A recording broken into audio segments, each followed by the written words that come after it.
todos e bem-vindos ao podcast da Cláudia, ao podcast Odisseia. E hoje estou aqui para vos falar dos desafios dos educadores do século XXI. Eu acho que o maior desafio para os educadores, pais, professores, etc., no século XXI é criar um ambiente que tenha ressonância suficiente e que seja rico para promover o processo de aprendizagem. Que a estrutura escolhida para a transmissão do conhecimento quer que se passe, seja o mais saudável, o mais pacífico e o mais compatível com o cérebro do aluno. Mas quais são os erros a evitar? O que é que acha que acontece quando uma criança ou um adulto, a quem você quer transmitir um conhecimento, não possui um cérebro compatível com o seu? O que é que eu quero dizer com um cérebro compatível com o seu? Quer dizer que o processo de pensamento é diferente do seu. Inevitavelmente, você encontrará alguma perda ou destruição da informação. Às vezes, isso pode gerar frustração do lado do aluno como do professor.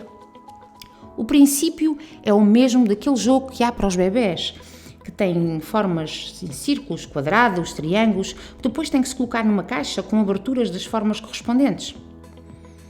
Não é possível introduzir conhecimentos quadrados em um cérebro com uma estrutura redonda.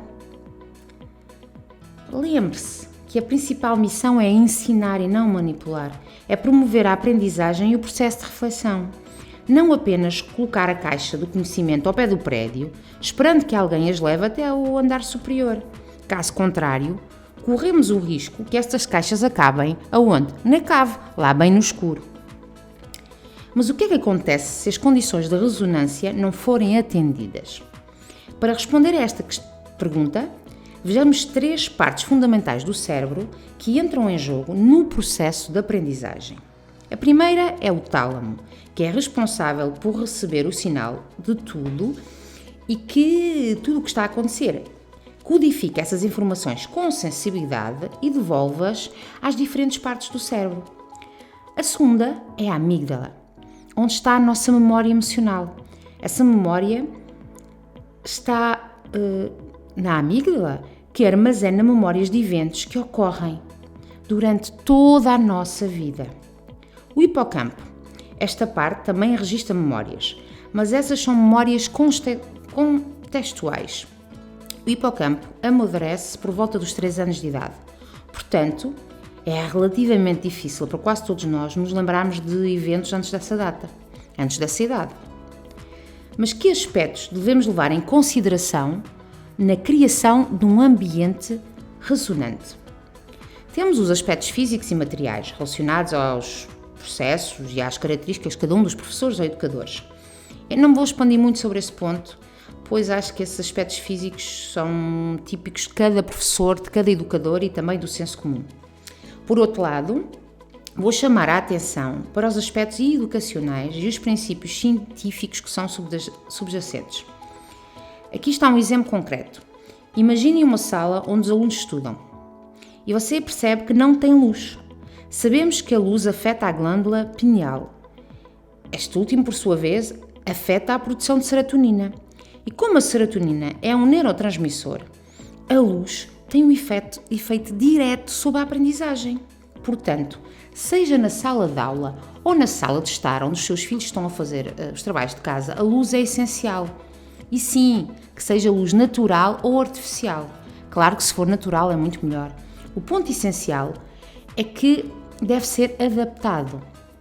A melatonina é produzida diretamente por esta glândula pineal. Um dos seus papéis mais importantes é a regulação dos ciclos do sono, vigilância, cujo equilíbrio é tão precioso para a nossa vitalidade.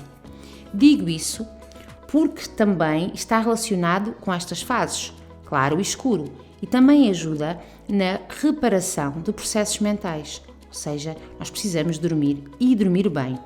Outro exemplo que vou abordar, mas não vou falar assim muito concretamente, é sobre a forma como dispomos as mesas e as cadeiras nas salas de aulas. Se nós acabamos de dizer que precisamos de luz, acho que é de senso comum que uma sala de aulas tenha o máximo de luminosidade possível. quais são as qualidades, então, do educador do século XXI? O desafio para o educador ou professor que quer estabelecer um ambiente ressonante para adaptar a sua liderança ao grupo ou às pessoas pela qual ele é responsável. Ele deve ser flexível, aberto e capaz de incluir todos os estilos de aprendizagem, fazendo adaptações necessárias para cada aluno para melhor promover a assimilação de informações. Imagine um aluno que está-se a sentir particularmente à vontade com português, com a linguagem, e precisa de ajuda com a lógica. Ou outro em que as ciências são o que ele mais gosta, mas luta muito, esforça-se muito para fazer a aprendizagem emocional. Para ajudar cada um desses alunos, num caso ou noutro, você precisará ser um educador de ciências, num caso, e um educador mais emocional no outro. Dependendo do contexto, você precisará ser às vezes um líder de um grupo assertivo e às vezes um líder mais democrático. Se você quer ser um educador resonante, precisará de ser um educador de situação e inclusivo, dando a cada um dos seus alunos ou dos seus filhos o que eles precisam para aprender da melhor maneira possível. E como é que nós podemos fazer, na prática, para ter um ambiente ressonante? Em relação aos aspectos necessários para o estabelecimento deste ambiente, é bom considerar ter um programa de desenvolvimento da sua turma ou do seu grupo, ter uma agenda diária mostrando atividades, seja com ícones, com desenhos ou com textos, ser capaz de dar feedback construtivo aos seus alunos, formule objetivos, slogans e que sejam claros, respeite os períodos de atenção, abranja todos os estilos de aprendizagem. Aproveite ao máximo as ferramentas mentais. Obviamente, tudo isto é válido tanto para a sua classe como para a sua família. Estes são princípios que se podem aplicar muito bem em casa.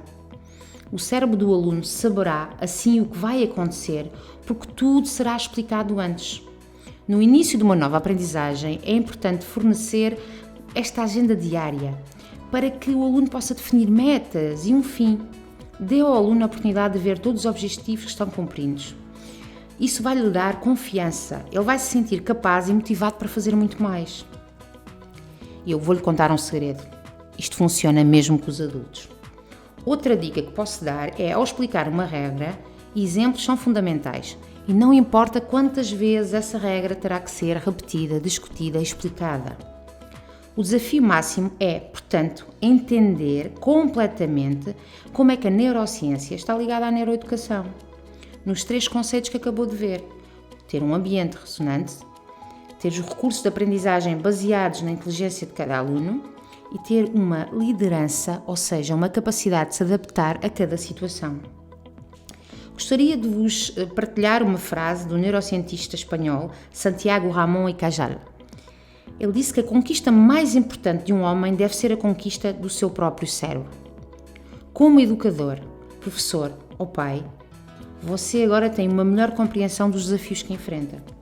Espero que isto o leve a uma maior clareza sobre a maneira mais apropriada de educar os seus filhos, de ensinar os seus alunos e para encorajá-lo a usar continuamente o seu cérebro, porque o seu cérebro é uma ajuda preciosa e um participante essencial na aprendizagem. Continue a gostar de aprender e de transmitir e, acima de tudo, considere o seu cérebro como o seu melhor aliado em busca para novos conhecimentos.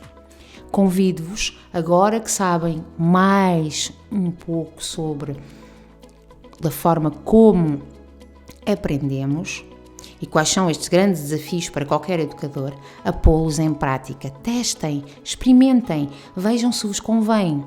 Convido-vos a guardar uma atitude positiva, criativa e criadora e digo-vos até breve para mais um podcast.